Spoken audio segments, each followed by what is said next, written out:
स्वागत है आप सभी का अपने YouTube चैनल बीएससी स्टडी में। दोस्तों एसएससी सीजीएल क्वेश्चन पेपर 2022।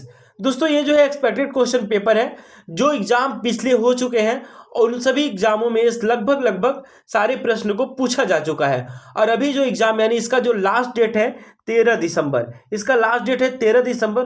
तो जो एग्जाम होने वाले हैं उन सभी एग्जामों के लिए आपके लिए काफ़ी हेल्पफुल साबित होगा। तो आप हमारे चैनल बीएससी स्टडी के साथ जुड़े रहें।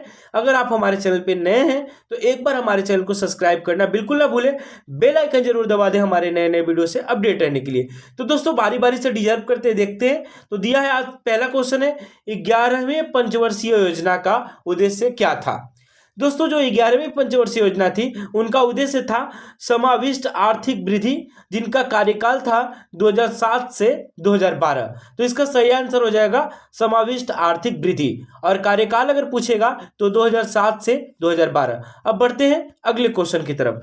दोस्तों अगला क्वेश्चन है राष्ट्रीय विकास परिषद का पदेन सचिव कौन होता है।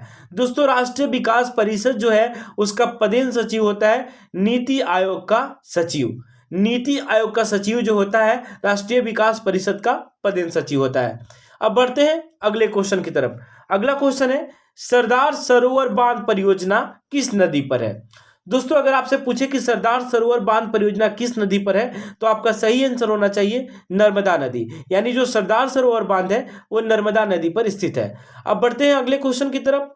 अगला क्वेश्चन है भारत में खनिज तेल के भंडार मुख्यतः किस प्रकार के चट्टानों में पाए जाते हैं।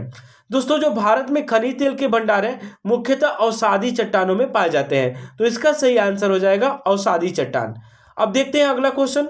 अगला क्वेश्चन है बौद्ध धर्म को अब मानने वाले सर्वाधिक संख्या किस राज्य में है। यानी जो बौद्धिस्ट है यानी बौद्ध धर्म को मानने वाले हैं उसका सबसे ज्यादा संख्या अपना देश भारत में महाराष्ट्र में है। तो इसका राइट आंसर क्या हो जाएगा महाराष्ट्र। अब अगला क्वेश्चन है भारत का राष्ट्रीय आदर्श वाक्य सत्यमेव जयते कहां से लिया गया है, यानी कहां से उद्धृत है।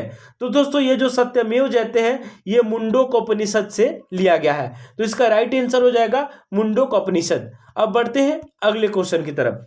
अगला क्वेश्चन है भारतीय संविधान का कौन सा अनुच्छेद शिक्षा का अधिकार प्रदान करता है। भारतीय संविधान का अनुच्छेद 21 का ए जो है अनुच्छेद शिक्षा का अधिकार प्रदान करता है। तो इसका राइट आंसर होगा अनुच्छेद 21 का ए। अब दोस्तों अगला क्वेश्चन है संघात्मक शासन व्यवस्था को सर्वप्रथम किस देश ने अपनाया था। जो संघात्मक शासन व्यवस्था है इसको सबसे पहले अपनाने वाला देश है कनाडा। इसका राइट आंसर होगा कनाडा। अब बढ़ते हैं अगले क्वेश्चन की तरफ। दोस्तों अगला क्वेश्चन है भारतीय संविधान की कौन सी व्यवस्था इंग्लैंड से ली गई है। यानी भारतीय संविधान की जो व्यवस्था है संसदीय प्रणाली, वहां की जो संसदीय प्रणाली है वो इंग्लैंड की व्यवस्था है और ये इंग्लैंड से ली गई है। अब दोस्तों अगला क्वेश्चन है इंडियन लिबरल फेडरेशन की स्थापना किसने की थी। दोस्तों इंडियन लिबरल फेडरेशन जो है इसकी स्थापना किए थे एस.एन. बनर्जी। यानी इसका राइट आंसर हो जाएगा एस.एन. बनर्जी। अब देखते हैं अगला क्वेश्चन। अगला क्वेश्चन है साइमन कमीशन का भारत आगमन किस वर्ष में हुआ था। दोस्तों साइमन कमीशन जो आया था भारत में 1928 में। इसका आंसर होगा राइट 1928 में साइमन कमीशन का भारत में आगमन हुआ था। अब अगला क्वेश्चन है एक बहुत ही अच्छा उक्ति है who lives if India dies. ये जो है बहुत सारे एग्जाम में आते भी रहता है who lives if India dies. ये उक्ति है जवाहरलाल नेहरू की। तो इसका राइट आंसर हो जाएगा जवाहरलाल नेहरू। अब बढ़ते हैं दोस्तों अगले क्वेश्चन की तरफ।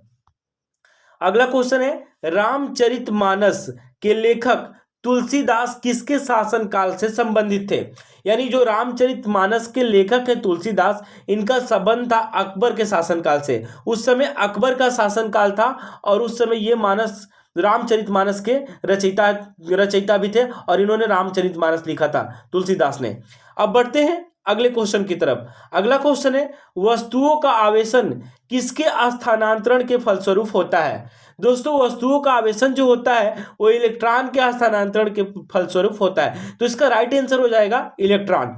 अब बढ़ते हैं अगले क्वेश्चन की तरफ। अगला क्वेश्चन है कुलीज नलिका का प्रयोग क्या उत्पन्न करने के लिए किया जाता है? दोस्तों कुलीज नलिका जो होता है इसका उपयोग किया जाता है एक्सरे किरण उत्पन्न करने के लिए, यानी एक्सरे किरण जो होता है उसको उत्पन्न करने के लिए कुलीज नलिका का प्रयोग किया जाता है। अब अगला क्वेश्चन है, समुद्री जल में सर्वाधिक मात्रा में कौन सा लवण पाया जाता है? दोस्तों समुद्री जल में सर्वाधिक मात्रा में पाया जाता है सोडियम क्लोराइड, यानी इसका फॉर्मूला होता है NaCl। सोडियम क्लोराइड जो होता है वो लवण यानी नमक के रूप में पाया जाता है। अब बढ़ते हैं अगले क्वेश्चन की तरफ। अगला क्वेश्चन है, सभी अम्ल धातुओं के साथ अभिक्रिया करके कौन सा गैस उत्पन्न करते हैं? दोस्तों जो सभी अम्ल होते हैं वो धातुओं के साथ अभिक्रिया करके हाइड्रोजन गैस उत्पन्न करते हैं, तो इसका राइट आंसर हो जाएगा हाइड्रोजन गैस। अब देखते हैं दोस्तों अगला क्वेश्चन है, किस महापुरुष की जयंती पर राष्ट्रीय युवा दिवस के रूप में मनाया जाता है? तो दोस्तों अगर आपसे पूछे कि राष्ट्रीय युवा दिवस कब मनाया जाता है तो इसका राइट आंसर होगा 12 जनवरी, और ये महापुरुष संबंधित है स्वामी विवेकानंद, तो इसका सही आंसर हो जाएगा स्वामी विवेकानंद की जयंती पे राष्ट्रीय युवा दिवस मनाया जाता है, जो कि प्रत्येक साल 12 जनवरी को मनाया जाता है। अब बढ़ते हैं अगले क्वेश्चन की तरफ। अगला क्वेश्चन है, माउंट आबू का दिलवाड़ा मंदिर किसको समर्पित है? जो माउंट आबू का दिलवाड़ा मंदिर है वो समर्पित है जैन तीर्थकार को, यानी इसका राइट आंसर होगा जैन तीर्थकार। अब अगला क्वेश्चन है, कौन सा त्योहार तिब्बती नववर्ष के आरंभ का प्रतीक है? यानी जो तिब्बती नववर्ष होता है उसके आरंभ का प्रतीक कौन सा त्योहार है? तो इसका राइट आंसर होगा लोसार। लोसार जो होता है त्योहार वो तिब्बती नववर्ष के आरंभ के लिए प्रतीक होता है। अब बढ़ते हैं अगले क्वेश्चन की तरफ।